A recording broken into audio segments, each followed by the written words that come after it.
this is Nutty Rock Chick, and I'm doing a reply to Spinnernet's Indie Wrestling is not for everyone rant on indie wrestling fanboys. The reason I'm doing this video is because I think to a certain extent he's right and to a certain extent he's wrong.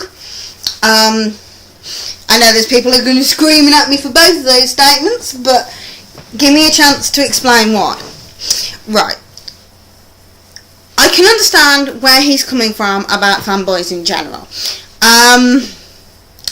The term when he uses the term fanboys, I would use that as extremists. I was a hardcore WWE fan. I've watched WWE since I was 9. So that's 20 years. I'm 30 this year. So yeah, I was a hardcore WWE fan. Wasn't really going to give anything else a chance. And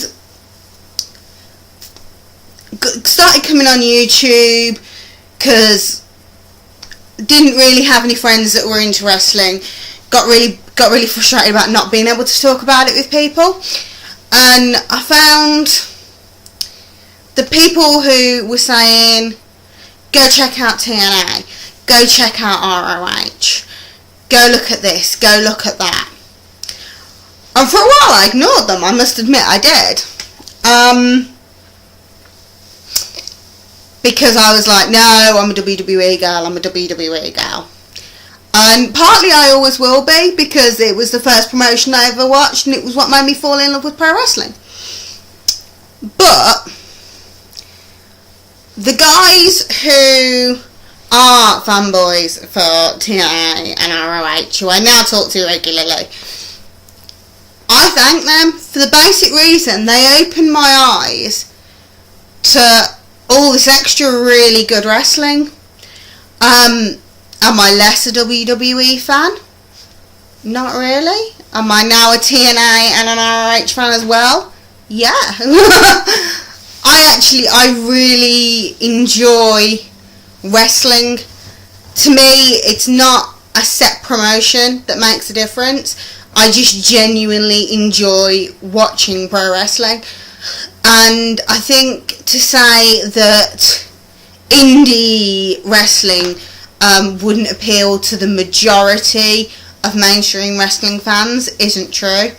I think, yes, there are a certain percentage of mainstream wrestling fans that are very devoted to their promotion, and they kind of feel like if they watch anything else they're betraying that, which I can sort of understand. Like I said, I was a WWE fangirl for a long time, and when people said things like TNA and ROH, I was like, yeah, whatever.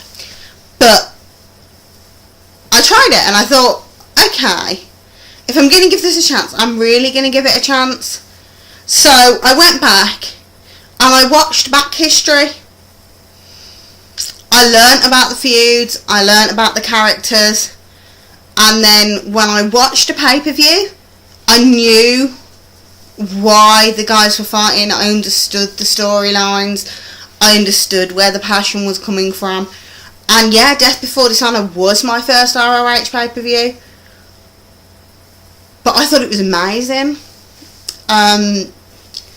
It reminded me of watching sort of SummerSlam 92 and WrestleMania 12 and WrestleMania 17 and 19 and the shows that made me go, wow, this is why I'm a pro wrestling fan. And just because the name above the show was ROH instead of WWE doesn't matter to me. What matters is that these are really talented guys who go out and put on a really, really good show. And I don't think which promotion it is matters as long as you enjoy what you're watching.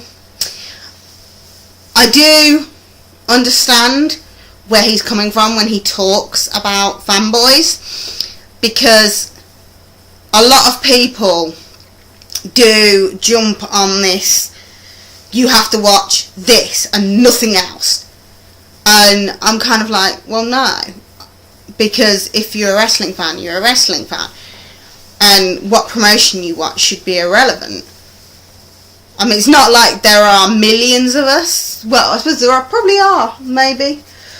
But we're not the widest group of fans in the world. And we shouldn't be bitching at each other.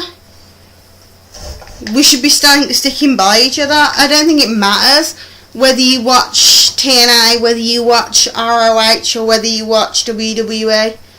As long as you love the sport, that's what matters.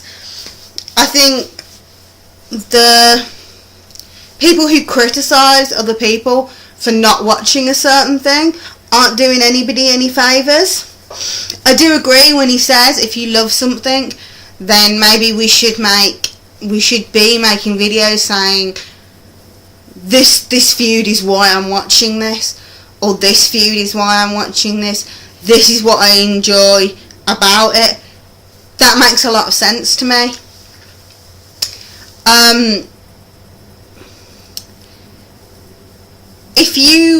If you are a WWE fan who liked people like Kurt Angle, people like Chris Benoit, people like Bret the Hitman Hart, people like Mr. Perfect, who were technical, interesting wrestlers.